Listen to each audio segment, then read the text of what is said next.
നിവിരീഷയുടെ last എപ്പിസോഡിൽ, അതായത് ഇന്നലത്തെ എപ്പിസോഡിൽ നമ്മൾ കുറേ പേരൊക്കെ ഔട്ടാവുന്നത് കണ്ടു അല്ലെ, 4 പേര് ഔട്ടാവുന്നത് കണ്ടു. പക്ഷേ ഇതിനകത്തൊരു പ്രശ്നം എന്താ അറിയോ, ഈ 4 പേര് ഔട്ടായതിൽ ബിജുവിനും പൂജയ്ക്കും ഒക്കെ ഇപ്പോൾ ഓൾറെഡി തന്നെ ഫാൻസ് ഉണ്ടായി തുടങ്ങി എന്നുള്ളതാണ്.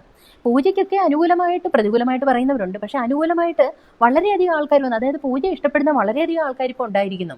അതൊരു വലിയ കാര്യമാണ്. കാരണം അവർ ഇത്രയും നാൾ മറ്റുള്ളവർക്ക് അറിയാൻ വയ്യായിരുന്നെങ്കിലും അവരിപ്പം ജസ്റ്റ് 1-2 ദിവസം, അത് ശരിക്കും ബിഗ് ബോസ് ഷോയുടെ ഒരു ക്വാളിറ്റിയാണ് കേട്ടോ. കാരണം ഇത് എത്ര ഡിഗ്രേഡ് ചെയ്ത ആൾക്കാർ പറയുന്നുണ്ടെങ്കിലും ഒരുപാട് വ്യൂവേഴ്സ് ഉണ്ട് ഇതിന്, ഒരുപാട് പേര് ഇഷ്ടപ്പെടുന്നുണ്ട് ഈ ഷോ, ഒരുപാട് പേര് ആൾക്കാരെ തിരിച്ചറിയുന്നുണ്ട്, ഒരുപാട് പേര് രക്ഷപ്പെടുന്നുണ്ട് ഇതുകൊണ്ട്. അപ്പോൾ പൂജ ഇപ്പം വന്നിട്ട് നമ്മൾ കണ്ട എപ്പിസോഡ് എന്ന് പറഞ്ഞാൽ ആകെ 3 എപ്പിസോഡേ കണ്ടുള്ളൂ. പൂജയുടെ 4ാമത്തെ എപ്പിസോഡിൽ പൂജ ഔട്ടായി. പക്ഷെ പൂജയ്ക്ക് കിട്ടിയേക്കുന്ന ഫാൻസ്, അതായത് ചില വീഡിയോകളുടെയൊക്കെ അടിയിൽ പൂജയ്ക്ക് അനുകൂലമായിട്ട് വന്നേക്കുന്ന ആ ഒരു കമന്റ് കണ്ടു കഴിഞ്ഞാൽ നമുക്ക് അതിശയം തോന്നും. ഒരു 3 ദിവസം കൊണ്ട് അല്ലെങ്കിൽ 4 ദിവസം കൊണ്ട് ഇത്രയും വ്യൂവേഴ്സിനെ ഫാൻസാക്കി മാറ്റാമെങ്കിൽ തീർച്ചയായിട്ടും പൂജ നിന്നിരുന്നെങ്കിൽ കുറച്ചുകൂടെ നല്ലൊരു ഫാൻ ബേസ് കിട്ടിയേനെ. ബിഗ് ബോസിൽ എൻട്രി കിട്ടിയിരുന്നെങ്കിൽ പൂജയ്ക്ക് ഏതാണ്ട് ഫൈനൽ സ്റ്റേജ് വരെ എത്താനുള്ള ഒരു കപ്പാസിറ്റി ഉണ്ടായിരുന്നു. അത്രയ്ക്ക് ഫാൻ കൂടിയിട്ടുണ്ട്. അതുപോലെ തന്നെയാണ് നമ്മളുടെ ബിജുവിൻ്റെ കാര്യം.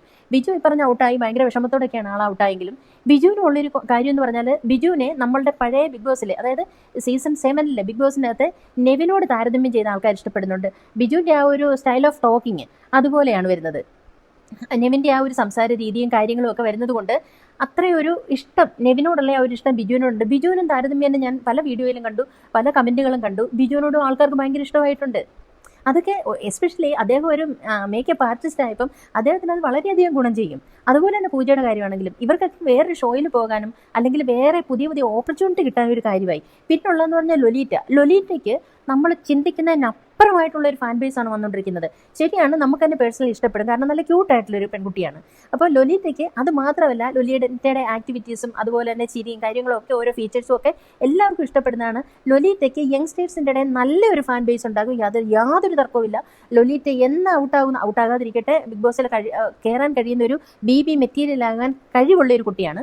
അപ്പോൾ ഔട്ടാകാതിരിക്കട്ടെ. പക്ഷേ എന്ന് ഔട്ടായാലും, ഇന്നായിക്കോട്ടെ നാളെ ആയിക്കോട്ടെ, ഓരോ ദിവസം 4 പേരെ വെച്ച് ഇവർ ഔട്ടാക്കുന്നുണ്ട്. അവർക്ക് അവസാനം 6 പേരെ മതി. ആ 6 പേർക്ക് വേണ്ടി അതിനിപ്പുറമുള്ള ബാക്കിയുള്ള ഈ കണ്ടസ്റ്റന്റിനെ ഇവരെടുത്ത് കളയും ഓരോ ദിവസമായിട്ട്.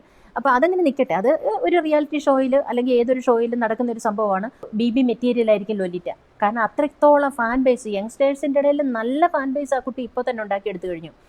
ബിഗ് ബോസിനുള്ളിൽ കയറുവാണെങ്കിൽ വരുന്ന സെലിബ്രിറ്റീസിനടക്കം കുറച്ച് കടുകട്ടിയായിരിക്കും ലൊലിറ്റയുടെ എതിരിട്ട് പോകാനായിട്ട്. എനിക്കത്രേ പറയാനുള്ളൂ. എന്തായാലും ഇന്ന് നടക്കുന്ന എപ്പിസോഡിൽ ആരൊക്കെ ഔട്ടാകും ആരൊക്കെ ഇന്നാകുമെന്ന് നമുക്കറിയത്തില്ല. സേവ് ചെയ്യുന്ന പല പേഴ്സണെ നമ്മൾ ചിന്തിക്കുമ്പോഴത്തേക്ക്, നമ്മളെല്ലാം ഡീപ്പായിട്ടൊന്ന് അനലൈസ് ചെയ്യുമ്പോഴത്തേക്ക് അവർ നിൽക്കാൻ അർഹരായിരുന്നോ എന്നൊരു തോന്നൽ നമുക്കുണ്ടാകുന്നുണ്ട്. ജഡ്ജസ് എന്തുകൊണ്ടാണ് ഇങ്ങനെ ഡിസിഷൻ എടുക്കുന്നതെന്ന് എനിക്ക് മനസ്സിലാവുന്നില്ല. അത് ഗെയിമിൻ്റെ രീതി മാത്രമല്ല എന്നവർ പറയുന്നു. ഒരു പക്ഷേ നമ്മൾ ഈ എപ്പിസോഡ് മാത്രമാണ് കാണുന്നത് അല്ലേ, 1 മണിക്കൂറോ 1.5 മണിക്കൂറോ ഒക്കെ ഉള്ള എപ്പിസോഡ് മാത്രമല്ല, കുറച്ച് പ്രമോ മാത്രം നമ്മൾ കാണുന്നു. അവിടെ ഇവരെ 24 hours വാച്ച് ചെയ്തുകൊണ്ടിരിക്കുന്ന ആൾക്കാർ പറയുന്നുണ്ടാവും, അവരെ എടുത്ത് കളഞ്ഞേക്കെന്ന് പറയുന്നുണ്ടാവും. അതുകൊണ്ടായിരിക്കും രഞ്ജിനിയൊക്കെ ഇത്രയും അഗ്രസീവായിട്ട് സംസാരിക്കുന്നതും എടുത്ത് കളയുന്നതും ഒക്കെ. എന്തായാലും ഷോയുടെ ഒരു നിലവാരം എനിക്ക് തോന്നുന്നു, അഗ്നിപരീക്ഷയുടെ ഇന്നലെ നടന്ന ഗെയിമൊക്കെ കൊള്ളായിരുന്നു. പക്ഷേ ഗെയിമൊക്കെ കുറച്ചുകൂടെ നല്ല ഒരു ചേഞ്ച് വരുത്തേണ്ടതുണ്ട്. കുറച്ചുകൂടെ ടഫായിട്ടുള്ള അഗ്നിപരീക്ഷയെന്നല്ലേ, അഗ്നിപരീക്ഷ അവസാനം കൊണ്ട് 6 പേരെ ഇട്ട് ചൂടുവെള്ളത്തിനകത്ത് ചാടിക്കുന്നതും തീ കൂടെ ഓടിക്കുന്നതൊന്നും അല്ല അഗ്നിപരീക്ഷ എന്ന് പറഞ്ഞാൽ. ആദ്യം മുതൽ തന്നെ അങ്ങനെയുള്ളത് കൊടുത്തു കഴിഞ്ഞാലേ യഥാർത്ഥത്തിൽ നിൽക്കേണ്ട ആരെന്ന് അറിയാൻ പറ്റത്തുള്ളൂ. അങ്ങനെ ഇവർ കൊടുക്കുന്നില്ല.